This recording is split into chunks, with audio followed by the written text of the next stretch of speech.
In the last episode, we talked about what financial literacy really is. And if you missed it, the short version is this. It's not about what you know, it's about how you behave. So today, I want to make this practical because here's the reality. There's no shortage of financial information in the world today. You can read books, listen to podcasts, you can watch YouTube, you can scroll social media, you can go back and listen to all 100 and some odd episodes of Retirement Redefined. There's more advice than ever before, but people aren't better off financially because of it. So in this episode, we're going to talk about how to actually become financially literate, not by adding more noise, but by simplifying, filtering, and building framework that helps you make better decisions over time. Hey, everybody. Welcome back to Retirement Redefined. I'm Brad Gotto, your host, and I'm just happy to be here because we get to hit this topic of financial literacy again and again. If you missed it in the last episode, we kind of defined what it is. So if you missed that, go back and listen.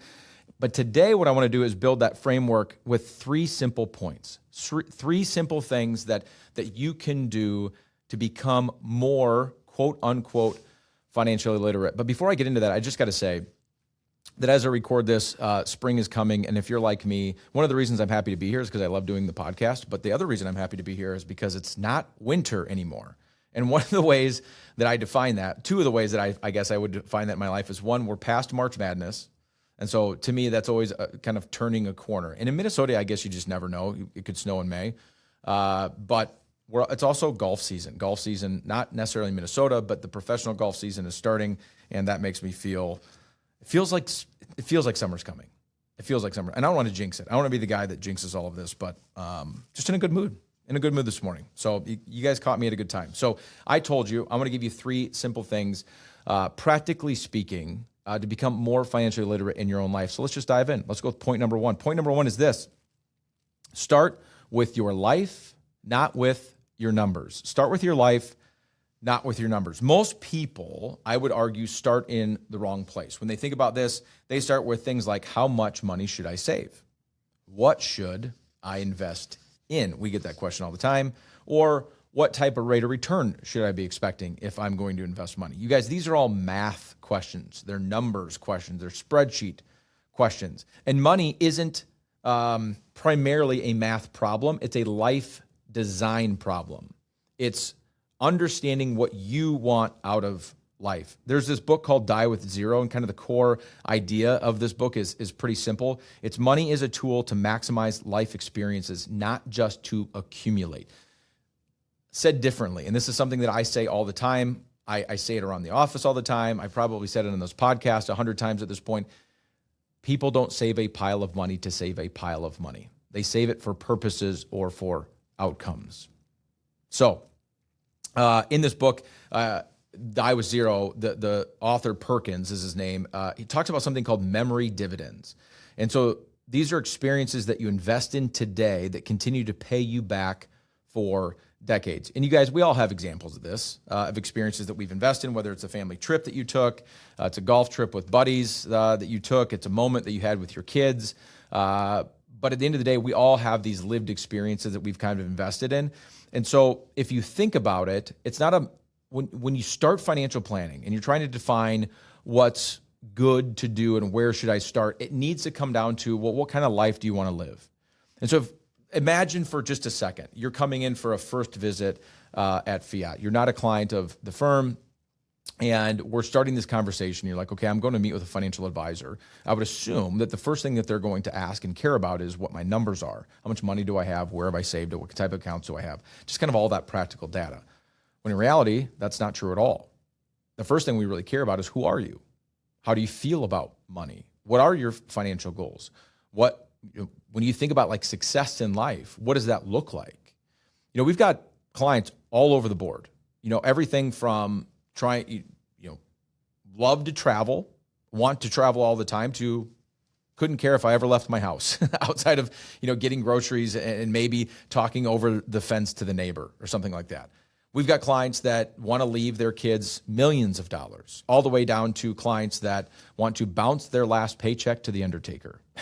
We've got clients that want to set enough money aside so that they can get in the best facilities at the end of life, have private rooms, go to the nicest, memory care or long-term care facilities. And we've got other people that are like, yeah, I'm not going to invest in any of that. None of that means anything to me.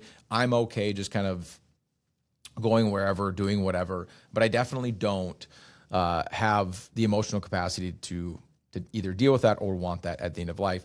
And everything in between. We've got clients that are chasing their kids and grandkids, and they're going to live wherever their family lives. We've got other people that just stay put. The bottom line is that is the answer to, or those are the first questions I guess you should be asking yourself, not how much money should I be saving? How should my money be invested? What's an appropriate rate of return for a portfolio? Things of that nature. We have to figure out what makes you tick. We have to figure out ultimately the lifestyle that you want, that makes you comfortable, that makes you feel good, that you get to be the person that when you're 80, 85, 90, maybe 100 years old, looking back on your life and you kind of realize you're getting close to the end and you're like, I feel good about it. I feel really good about the way that I lived my life. Interestingly enough, if you just pause on that thought for a second, there's no way that when you're having that thought process at 95 years old, sitting, hopefully at home in your bed, not at a nursing home or something like that, but maybe there or at a hospital, that you're like, yeah, I averaged 8.7% in my portfolio. That's why I feel really good right now. Or that I had $2 million left over. And that number just feels really good to me. It's not about any of that stuff at all.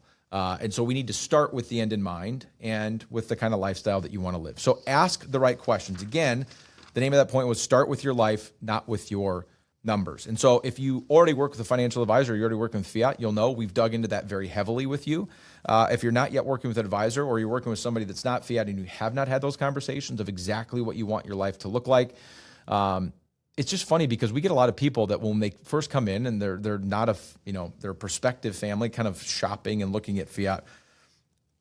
We definitely get a lot of families that are like, why do you ask so many questions about this? Or why do you care? Why are we spending so much time on this? And it's for this very purpose, because these are the right questions to be asking at the beginning. Point number 2, build a simple framework. Clarity supersedes complexity. Clarity supersedes complexities. One of the biggest mistakes I think people make is they think that financial literacy requires complexity. When we started Fiat in 2009, I had 2 business partners at the time. A company looked a little bit different back then. Even the company colors it was all different. But one of the things I think we got right in the very beginning was it was on our business card, actually. It was kind of the motto or ethos of the firm back then was building complexity or building simplicity on the other side of complexity. Now, that was a shortened version of a quote from a guy by the name of St. Francis of Assisi. And the larger quote is, or the full quote is, I wouldn't give my life for simplicity on this side of, or I wouldn't give a fig for simplicity on this side of complexity, but I would give my life for simplicity on the other side of complexity.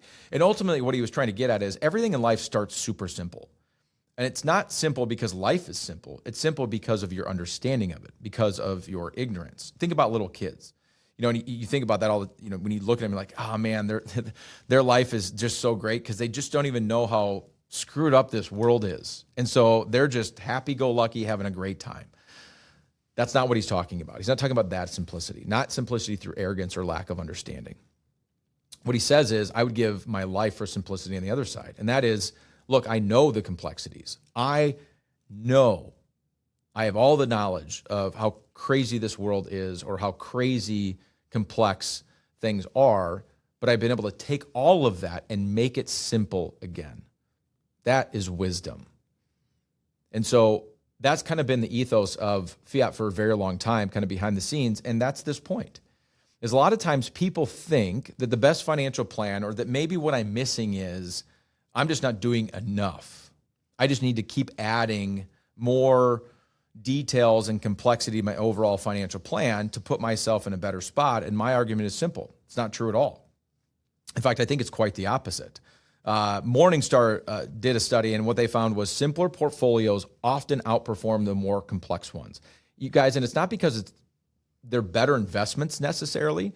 It's because people actually stick with simple plans. Complex plans that they don't understand, they tend to not just avoid, but they tend to not stick with them over time. Complexity creates confusion. It creates inaction. It creates second guessing. I tell our advisors all the time, one of the things that I'm constantly coaching our advisors on is a confused mind always says no. So if you think about it, if you don't understand, we'll just stick to the portfolio side of things because that's kind of the reference point here. If you don't understand what your portfolio is doing, if you don't understand what you own, if you don't understand, like as an example, if you own mutual funds, what the underlying companies that are in the mutual fund that are driving the results, positive, negative, or neutral, and then stuff starts to change or the markets start to go down, that a complexity that's in your plan that you don't understand tends to create that confusion, and confusion leads to a lot of times actions that aren't necessary or should be avoided, or sometimes inaction when action is needed.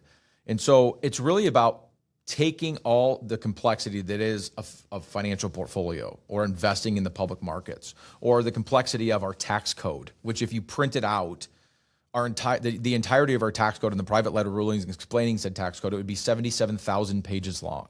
Well, how in the world am I supposed to get through that? It's a very complex thing. Or it could be estate planning and all the legalities of how in the world do you get your assets to the next generation or to your loved ones, and how do you do it in a way that's tax efficient? I mean, you guys, there's massive amounts of complexity out there, but how do we distill it down into a financial plan that is simple enough? Not simple in the fact that it's not taking all that into account, but in the fact that it is taking it all into account, but bringing it down into something that is bite-sized, that's chewable. It's something that we can understand. And I think it comes down to this. Number one, it's really 5 things that you need to focus on: income, spending, saving, investing, and taxes. We talk about this ad nauseum, so I'm not going to spend a ton of time on this. Income, spending, saving, investing, and taxes. As long as we have a general idea of the direction that we're headed in those 5 areas, the complexity of the rest of it just doesn't matter that much. It's not 50 things. It's not 100 different strategies. It's not adding in, the fanciest and, as I'll give you an example, because I'm already getting questions about it. SpaceX announced that they're going to IPO. Now, Elon Musk is kind of the darling in a lot of ways, and I'm not saying personally, I'm not saying agree, don't take this as like I'm a big Elon Musk guy, okay? So I'm not making a stand for him. But the guy has made a lot of people a lot of money. And now he's got another company that he's going to IPO, and people like the idea or concept of adding something like that in. Now, do you even really fully understand what SpaceX is and what they're doing? No, most people don't. In fact, they probably don't understand that SpaceX, although we think of that being just the spaceships and the rockets and all that kind of stuff, there's actually a lot more to SpaceX, and there's other companies that Elon's been a part of that are all kind of going to be a part of this IPO. Bottom line is this: it's not about adding things and paying attention to 50 different things at once. It's literally about looking at the big, huge rocks in your financial plan, paying attention to those, and make sure that we're on the right track. I'll end this kind of second point by going back to Morgan Housel. In The Psychology of Money, he says, the most important part of every plan is planning on your plan not going according to plan. Say that 5 times fast. Most important part of every plan is planning on your plan not going according to plan. Simple plans are the easiest ones to follow. Complexity, when life gets messy, if you have a simple plan, it's much easier to stick to it. And life is going to get messy. I mean, that's Morgan's point in that statement is it's not a matter of if life gets messy, it's when. And so we want simplicity to be driving that moving forward. And the last and final point here is define enough. Define enough. And I would argue maybe this is probably the most important point. You guys, defining enough, what does this mean? As life goes on, and I talked about this in the previous episode, when you when you're young, it tends to be, for most of us anyway, that your money, your wealth, your income, all of it kind of grows over time. And as it grows over time, so do our expectations. So does our lifestyle. And if we never define what enough is, as it continues to grow, so do our expectations. And so it just becomes about the chase. There was a time in my life where if at the end of the month, the income had come in and the bills were paid, if there was $100 left over, I felt really good. Now today, if that happened, I would feel horrible. I would be like, oh my gosh, like I I don't know if, next month we're going to go broke. I don't know. Like it would build up a ton of anxiety in me because the goalpost, the bar, the expectations have moved over time for me and my family. And that's true of all of us in all areas of our lives, unless we can truly define what enough is and stick to it. Because what's interesting is I've met a lot of people, and I'm thinking specifically about a couple I'd met a couple of years ago that was they were out shopping advisors, and we were one of multiple advisors that they were sitting down with. And in the conversation, I told you we ask a lot of questions about who you are and kind of what you want your life to look like, not just about the spreadsheet and the numbers. And I learned in that conversation that this particular gentleman had always had the goal of having $1 million. It was just for whatever reason that was his goal. And I said, well, how did that come into being? Why? And it was just about the number to him. It had nothing to do with the lifestyle that he thought that was going to afford him or what that meant to him financially, relative to some of the financial goals he had. It was just more the goal of the number. He just wanted to say he did it. And I'm sure there's something about his childhood or something about, people that he respected that maybe he thought had $1 million, or it's just the concept of being able to say, I'm a millionaire, that meant something to him. But what was really interesting to me, it was just about that number. And what was also interesting to me is he had more money than that when I met with him. In fact, he had almost twice that. He had about $2 million, yet he was still chasing. Because the number was just the number to him, and when he got there, it wasn't satisfying. It didn't. The bar just kept moving. It's like, well, now that I got to $1 million, now I got to get to 2, and he had gotten to 2, and now he was on his way to probably his third million. What was also interesting in that meeting, and this is just funny about the story, not necessarily important to this conversation, but his wife didn't even know that they had reached the million. She learned in that visit that for the first time in their lives that they had more than $1 million. In fact, like I said, they were approaching 2. The majority of it being tied up in retirement accounts, which is why she hadn't seen it yet, because it was at his employer. But bottom line is, he was not yet satisfied. And what's interesting is he was trying to retire, but he couldn't get comfortable with the idea of retirement. And the reason he couldn't get comfortable with the idea of retirement is because he had never defined what enough was. There was nothing about the pile of money that meant anything emotional to him other than the fact that it was a number. And so think about this. If that's where you're at mentally and you go to retire and that in order for that to happen, you actually have to start taking money out of that account, that's going to be really, really hard to do. Really hard to do because it's all about the number. And so being able to define what goalposts are, I'll use my wife and I as an example. We are your traditional family that when out of college, we had less money than we do today, now in my 40s.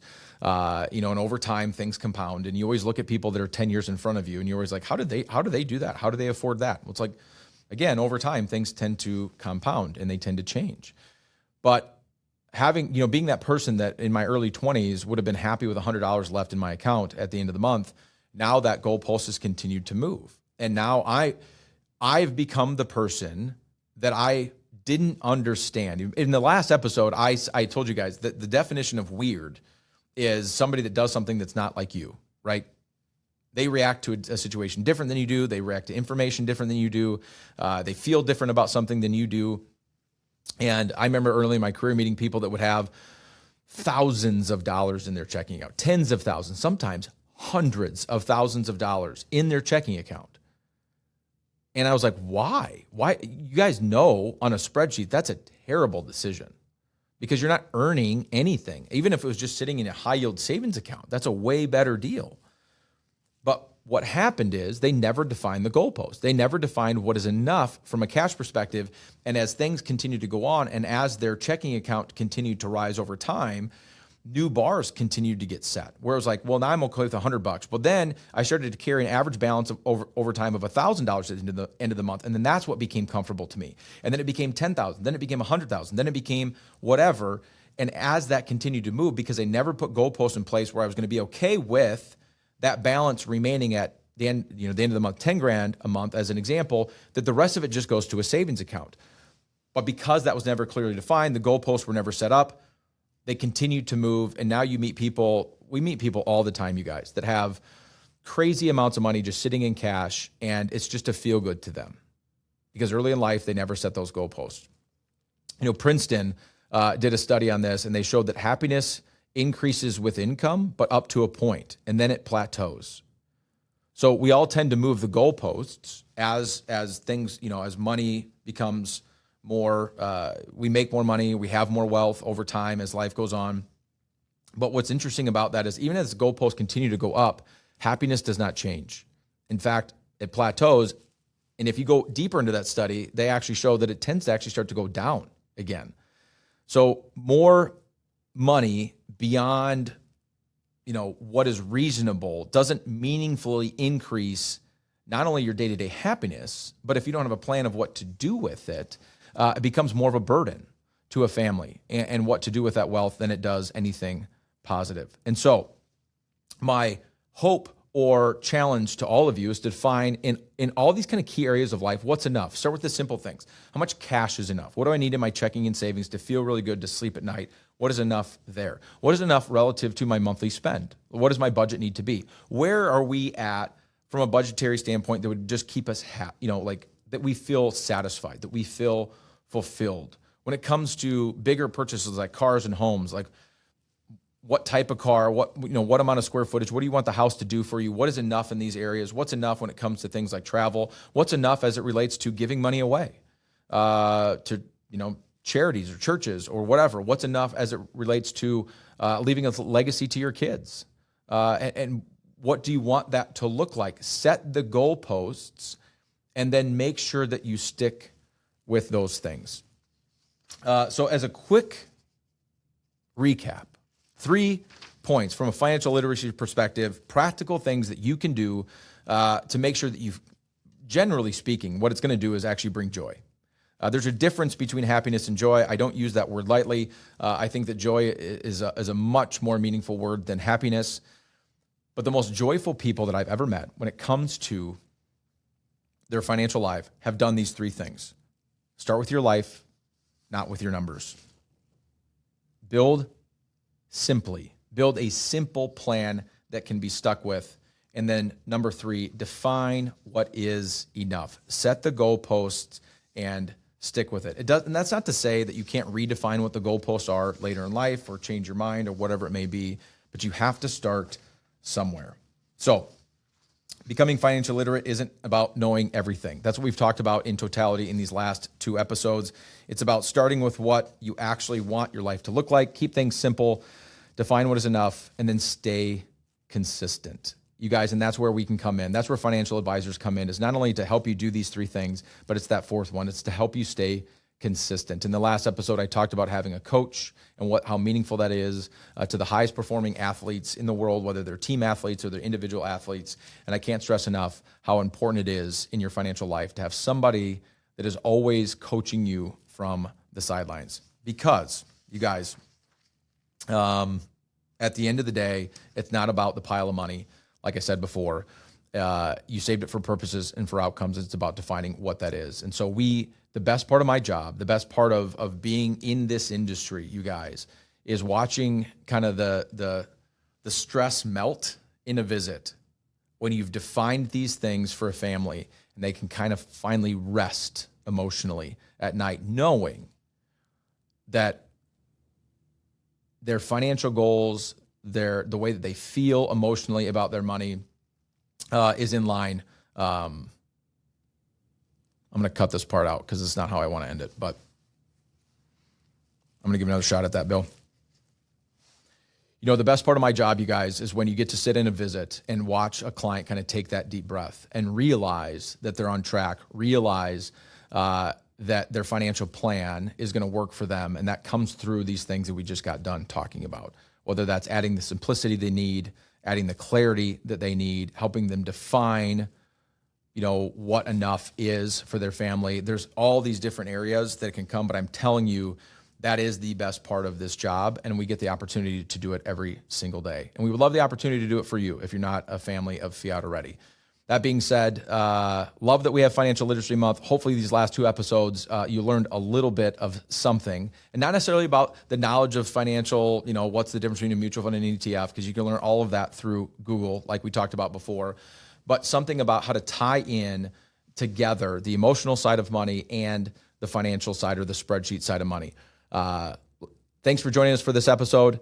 We put episodes out every other week. If you didn't know that already, if you've not yet subscribed, we would encourage you to subscribe. Thanks for joining us for this episode of Retirement Redefined. I'm Brad Gotto, and we'll see you in a couple of weeks.